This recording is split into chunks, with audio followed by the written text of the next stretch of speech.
This is your moment. Express yourself. Let your voice be heard. This is your moment. The time has come with Latoya Foster Show. Welcome to another edition of This Is Your Moment. I'm your host, Latoya Foster, and I am so honored and humbled and elated that you would welcome me back into your homes once again.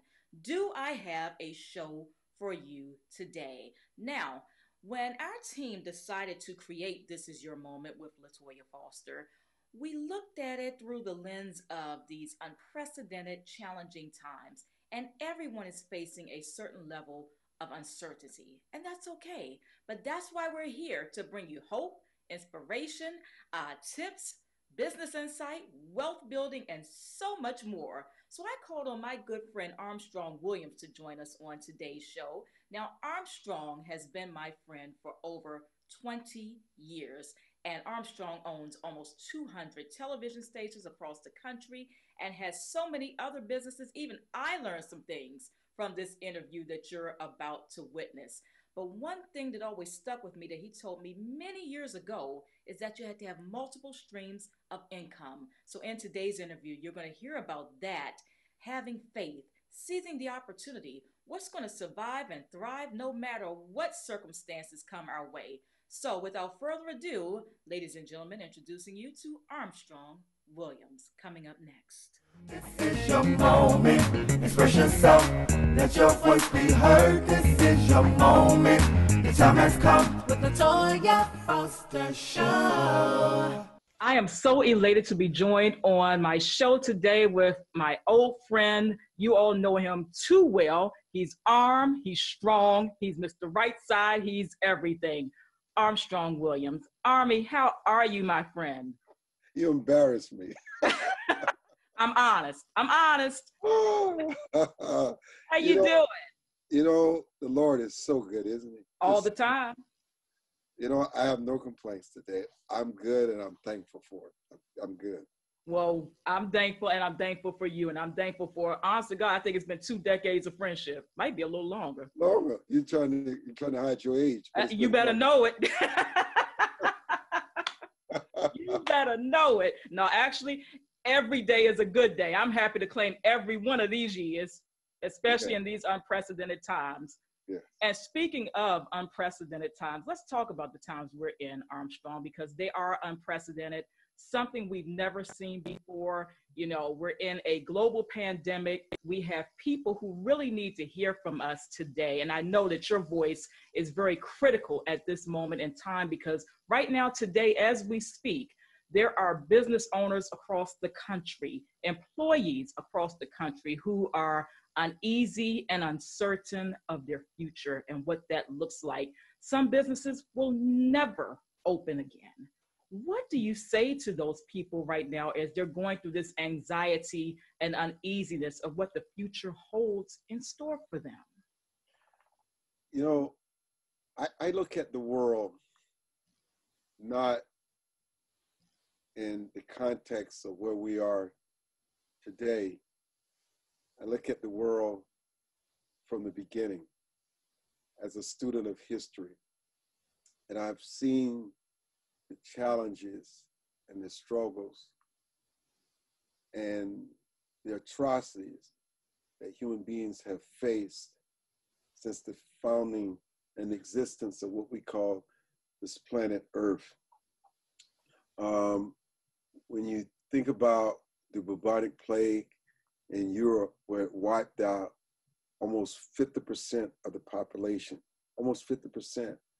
When you think about the Spanish flu, where over 50 million people died. You know, there's nothing new under the sun. Mm-hmm. Even if you have a biblical reference, as I do, when you think about the disasters and the calamities of the Bible and how it forced people to rise higher, to build better, and to overcome. And back then, and during those points in history, they did not have the technology that we have. They do not have the infrastructure, the resources. Then I think about the people who've come out of struggle and strife. the Jews who come out of the Holocaust, where Hitler's determination was to make sure that he wiped everyone off the face of the earth, and he left few, and how those few were able to build and build and build, and their voices and their presence and their wealth and their economic engine and their ingenuity is felt around the world. I think about from human slavery to de jure segregation to the civil rights movement to where we are today. And you think about how people were lynched on Sundays, and that's how the name of picnic got its name. It came from, it was really called picnic because that's what they were doing on Sunday. And I can only imagine the slaves when their daughters and their children were being raped and with their husbands looking upon that, and their lands were being stolen. And you go to Tulsa where they built Wall Street and how they burned that down, and people are asking, how in the world are we going to ever build again? Look at, I mean, when you think a day becomes like 24 hours and you think, how am I going to get to the next year and the next year? And somehow or another, we found the strength, we found the courage, we found the discipline to overcome. And when you compare COVID-19, where we are today, to the atrocities of the world, when you think about the eruptions of the great volcanoes in Europe and around the world, and the great tsunamis, and 10 and 20 million people died in World War I and World War II. You look at what happened in Japan with Nagasaki and Hiroshima, and those civilizations, the earth were destroyed, nothing could grow. Human beings were deformed, but mankind has shown that it can overcome, that mankind is resilient, and God places that rainbow back in the sky. So when I look at the world, just using those illustrations in totality, I say we're blessed, because while we may face this different kind of death, and while it's unknown to us, when you look at the rest of the world, do you assume that some of these diseases and these viruses and these natural disasters is not going to find its way in America as it found its way in other places? Do you believe that America is so special that it's immune for these kind of calamities and these viruses? It's just a matter of time. In all things, it's just a matter of season. And so when I look at that perspective, I don't look at the people who became sick and the people who died, because they've gone on, those who died. You pray for their souls, you try to take care of their loved ones, you make sure you provide employment, you provide what is necessary to make sure those families can sustain themselves. But I look at is how the people overcome during those times. This is your moment, express yourself, let your voice be heard. This is your moment, the time has come with the Latoya Foster Show. How do you overcome challenging times? Times such as this. Uncertainty. How do you weather the storms of life, the tsunamis of life? Hear what Armstrong has to say. That's the question. Their faith. Because the thing that you realize in all that, in death, Right. death does not care about your geographic location. That's right. It doesn't care about how you look, where you live, how you live, what you build, what you've accumulated. Death takes us all. And so death, to me, We have an appointment. find it representation of who God is. He treats us all the same. That's And right. so as long as it has not taken my life, it has taken somebody's life, I do not want that person to die from the coronavirus in vain. I get up, I build harder, I work hard, stronger. I build my immune system, I exercise, I give thanks to the Lord, because I know it's all in his hands, because from dust we came, to dust we return. So it's my faith that sustains me. But if you don't have faith, if you don't have something that you believe in greater than yourself, then fear, headlines, stories, narratives, when people are shattered and destroyed and they lose their businesses and fear abounds, then that becomes your mantra. I refuse to allow fear to seep into my psyche.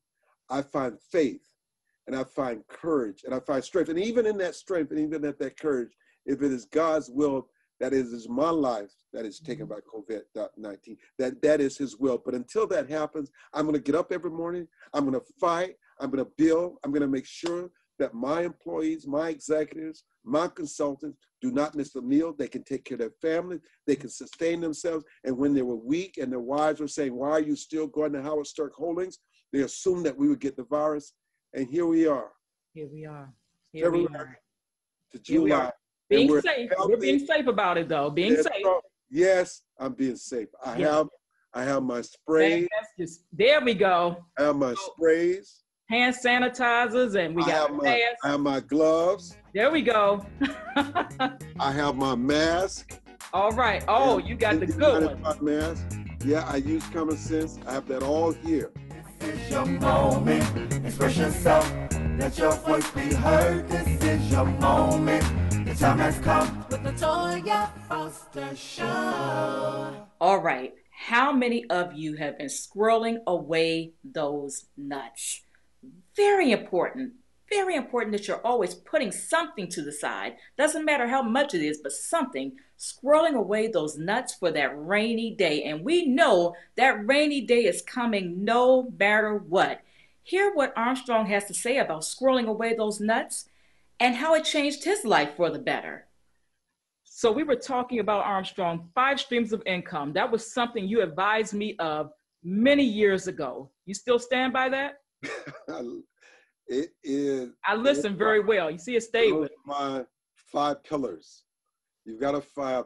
My father taught me, and it was based on his garden and how he planted his garden.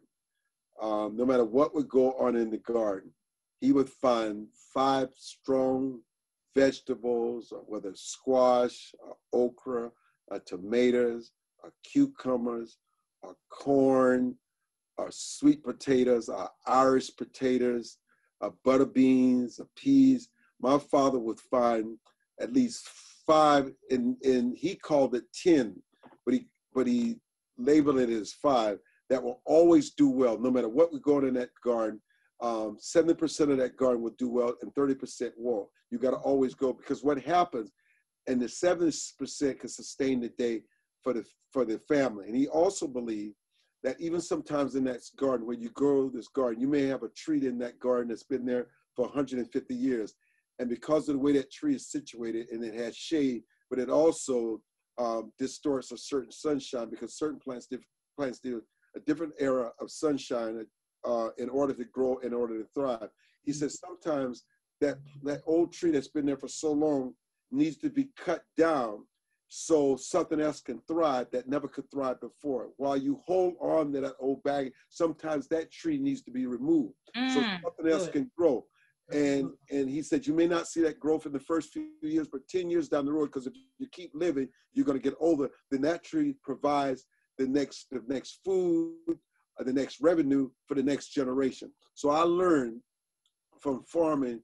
My father told me, in order to be financially independent, you got to have 5 different businesses that are totally unrelated. And he always said, at all times, 3 will always thrive, 2 will always struggle. And then he said, you have those blessed seasons where all 5 will thrive at the same time. And lo and behold, true words that have never been spoken. My father had the cattle, he had the swine, he had the gardening, he had the excavating, and then he had the barley, he had the wheat.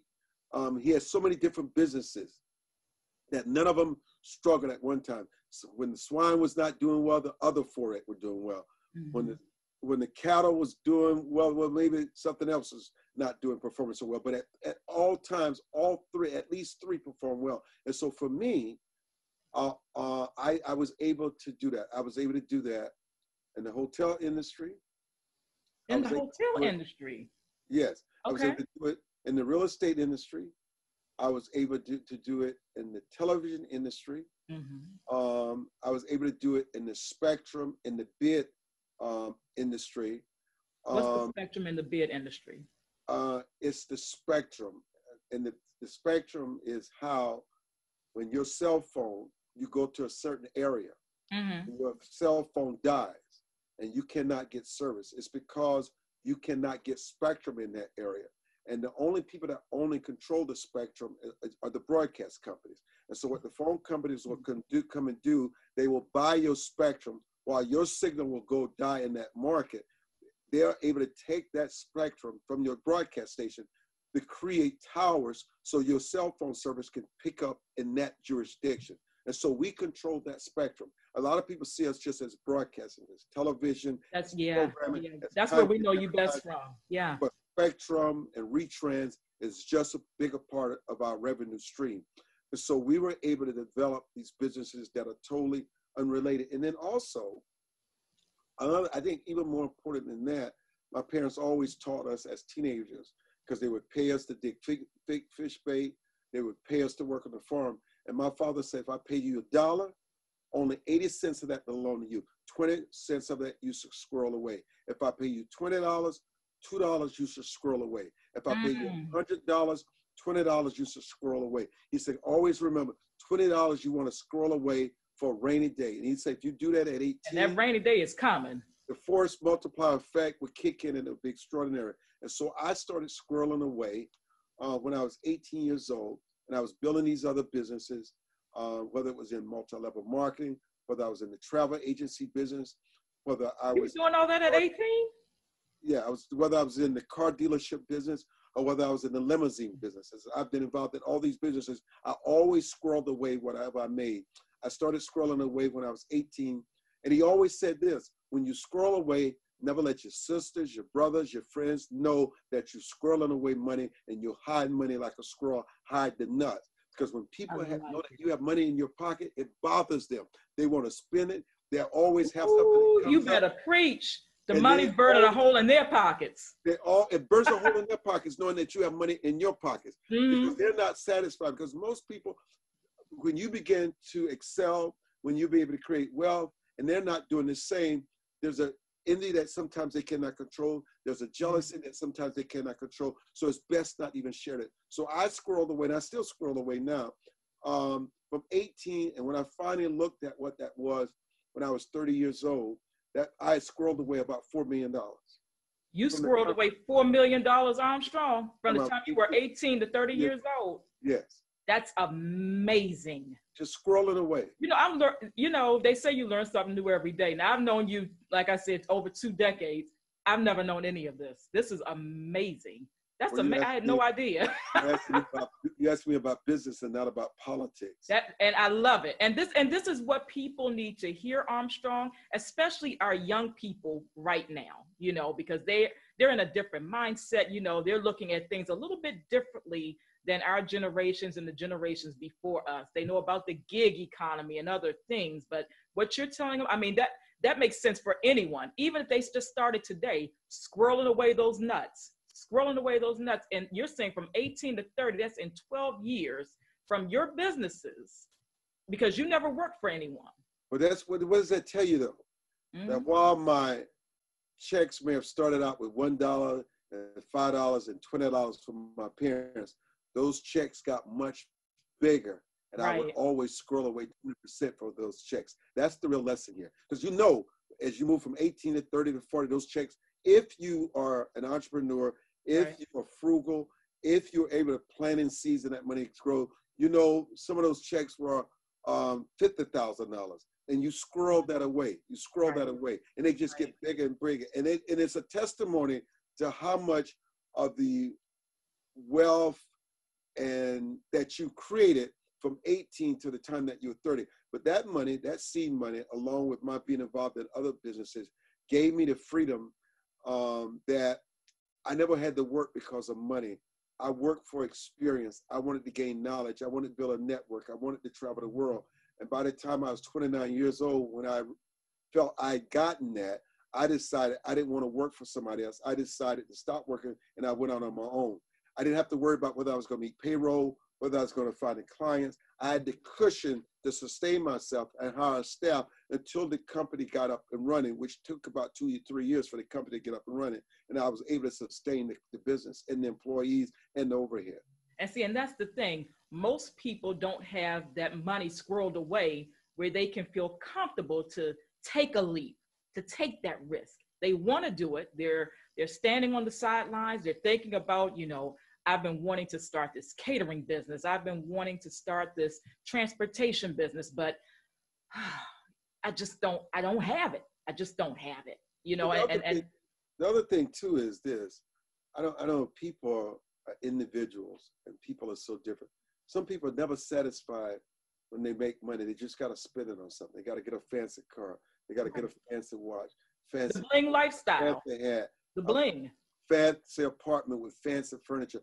Mm-hmm. Spending it on something that really has no intrinsic value to them in Right. the long run. You Right. gotta, now if you're buying coins, if you're buying gold bullions, or if you're buying real estate, if you invest in something that has real value, that gives you a greater interest on your money and a greater return on your money, it's just that it's not just to make the money. You got to know what to invest the money in to grow it exponentially. This is your moment. Express yourself. Let your voice be heard. This is your moment. The time has come with the Latoya Foster Show. All right, everyone, I'm going to give you a moment to get your pens and your notepads so you can take those notes. What businesses, in Armstrong's view, is going to survive and thrive despite this pandemic, despite any challenges? I'm curious to know that myself. What makes sense? What makes good business sense? I've got my pad out. You got yours? Here we go. Giant grocery stores, people must go and buy their groceries, That's right. their housing supplies, their toiletries.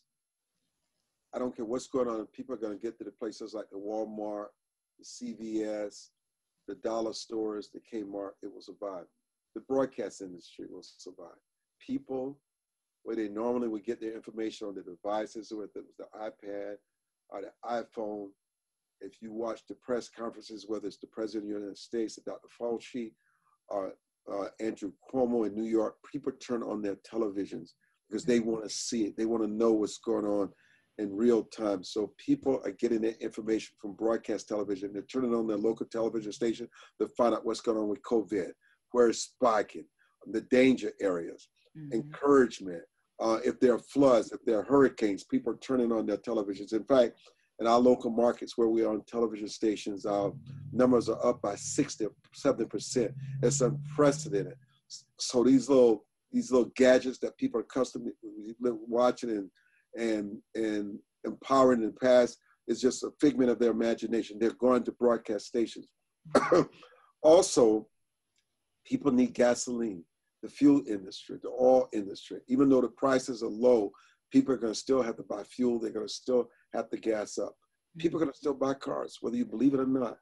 When That's people true. they're going to want transportation, and some of them are going to want a bigger car now, a four-wheel drive, because an Explorer, because the families are home, the families are together more, and because they're not able to fly and they're insecure about taking the train and the bus, they're going to drive more. And you're going to have a bigger vehicle because it's no longer the mother driving the kids. The father can no longer get to his place of destination, so the father is there too. So transportation, ground transportation, becomes very essential to people. Technology, creating apps that make life more accessible to people, where you can get information to people rapidly.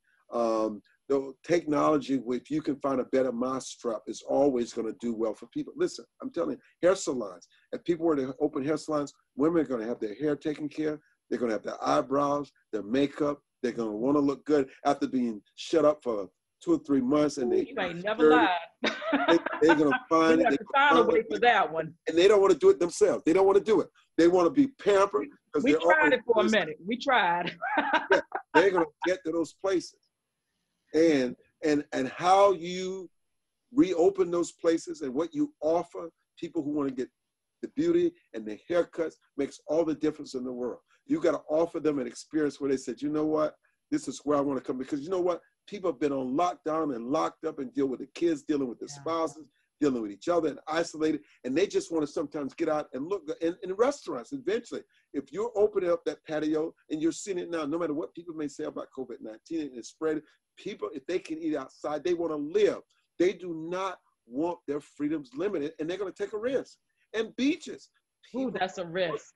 They're going, though. Young people have a different mentality. They feel they can get better. They're going to take the risk. And I'm going to tell you something that's going to surprise you. It's going to make a fierce comeback. Bicycles. Now I'm with you there. Now I'm with you. And you know what? And that's good for your health. It's good to go cycling. You know, we need to do that anyway. Now that's smart. Things like capital bike share. Yeah. Things like that. You are absolutely right. You're so right. And that is so true. So you're answering probably the next question I really want to ask you about success. And I talk to people all the time, and this is something I know is big for you. Is success a choice, or is it by chance? Does anybody, no matter their upbringing, their backgrounds, no matter what they've been through, no matter how far they've been knocked down to the canvas, do all of us have the same opportunity to be successful? Well, some people go to work every day, they work hard. Some people pray every day, Lord, please bring some wealth into my life. People go to school, they accrue mountains of debt because they feel like that will get them to success. But we know that all of those things are necessary, they're good, but does that mean that you're going to achieve success just because you work hard, you went to school, you pray hard, you tithe? Does that mean you're going to get it? No. Do people always see the opportunity, though? That's the thing. It could be sitting right in front of them. That's the key. We don't see the same. We don't hear the same. And you just said it. That's the difference. People don't always see the opportunity. They don't always see the value in relationships that can take them to the opportunity, because your network becomes your net worth. Sometimes we shortchange the relationships. We exploit them. We're not loyal to them. We don't invest in them. And we don't realize when you look up that this person is a billionaire, or anchor, a hedge fund manager, a president of the United States. You say, you know, I knew that guy, I knew that lady years ago, and I just it didn't keep my attention. See, you got to cast down your buckets where you are. I never forget the story of Booker T. Washington when they were out on the sea, and they had been out there for so long. They said there was no fresh water, and people were beginning to perish and die, and it was causing chaos. And somebody pulled up, another boat had pulled up another vessel and said, they were saying, you don't have fresh water. He said, cast down your buckets where you are. The entire time, the boat was on fresh water, and they never knew. They never decided to taste the water. They were looking everywhere else except cast down their buckets where they were. Armstrong, thank you so much. This is your moment. Express yourself. Let your voice be heard. This is your moment. The time has come with the Latoya Foster Show. I hope you all enjoyed today's show as much as I did. And I hope you learned something, got something from it, and will pass that word along to your loved ones and your friends and family. Spread the word and tell a friend is what I like to say. We want to thank Armstrong Williams for joining us on today's show. Check him out on all of his platforms and on his show as well, The Armstrong Williams Show. I want to thank, of course, Kevin Adele and the Word Network for this extraordinary opportunity. We thank you so very much, Mr. Adele and the Word Network, for all that you're doing, changing lives across the world. This is your moment. The time has come with the Latoya Foster Show.